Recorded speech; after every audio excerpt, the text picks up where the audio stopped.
Hello and welcome to the latest edition of Tom's Talks. We speak to Tom ahead of his rides at Newmarket this weekend and looking forward to some Whirlpool action in the next few weeks. Make sure to like and subscribe to the channel. Tom, you ride Chorus in the listed Aphrodite Stakes on Saturday.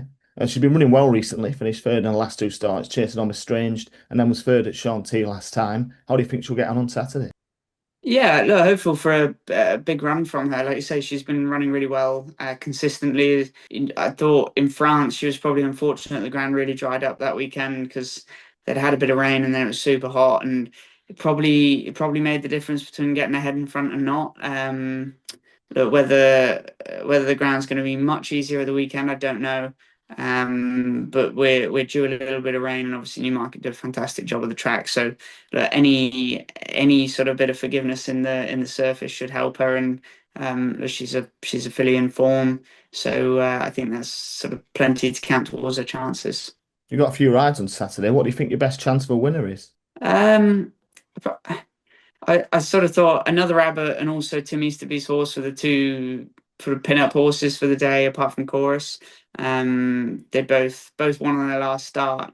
Tim's horse actually won really well at Ripon by 3 lengths. So yeah, hopefully coming down south is justified. The long trip, and he doesn't usually send them down just for the sake of it. So hoping he can go well, and also like I say, Another Abbot was course and distance winner latest. So with a bit of luck, he's sort of on that upward trajectory now, and yeah, at the new trip of 6 furlongs. What would be your best sort of dark horse ride at the weekend? Sort of the one which is an each way price that you think outrun its odds? I mean, Chorus is actually a bigger price than I thought she would be. To be honest, she's actually probably the one like, in that I first saw her being tighter in the market, and yeah, albeit it's a competitive race. Like I said, she's a filly in form, and I thought she'd outrun the odds that she's been pegged up at. We've got some Whirlpool meetings coming up in the next couple of weeks. There's the King George next week at Ascot. Do you think like you could get a ride at in the big race, or have you got any good rides coming up at Ascot next weekend? Do you think? I'd say being realistic, the King George will be a tough one to pick up a spare in, as obviously everybody's sort of almost settled down on their rides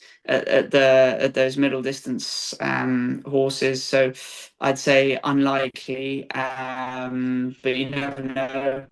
It's going to be a fantastic race as it is every year. Obviously, Calandigan coming in off the back of a Group One win and stuff like that. It's going to be a great race. And yeah, I mean, obviously, then looking ahead to Goodwood, and William and I normally have a bit of luck there, so hopefully that can continue, and we're getting Merchant back out by the sounds of it, and yeah, leaves quite a lot to be excited about.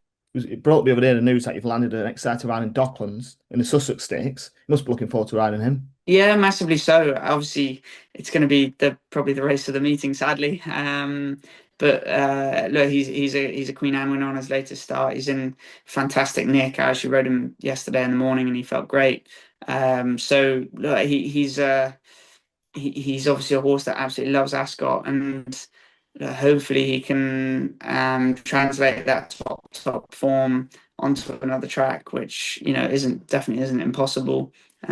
So yeah, picking up Group One rides is tough, and I'm hopeful he can go well. Glorious Goodwood's always one of the highlights of the summer.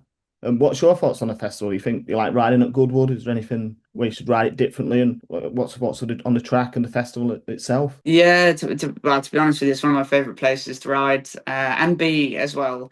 I think Goodwood do an exceptional job of it all. Obviously, the track's unique, and it's a thinking track, and it's one I've had quite a lot of luck at. And I always feel like, when you go to an Ascot or York, if you're not on the best horse, it's very, very, very hard to win. Whereas at Goodwood, you can gain margins that are the difference between winning and losing by getting something right. Equally, that being said, you can get good horses beaten very easily too, which obviously makes for a few tricky days, but it's the inevitable. So look, I think it adds to the excitement, and adds to the anticipation of the week, because you don't actually know what your best rides are in the fact that all it takes is something to go right, and it can be a game changer.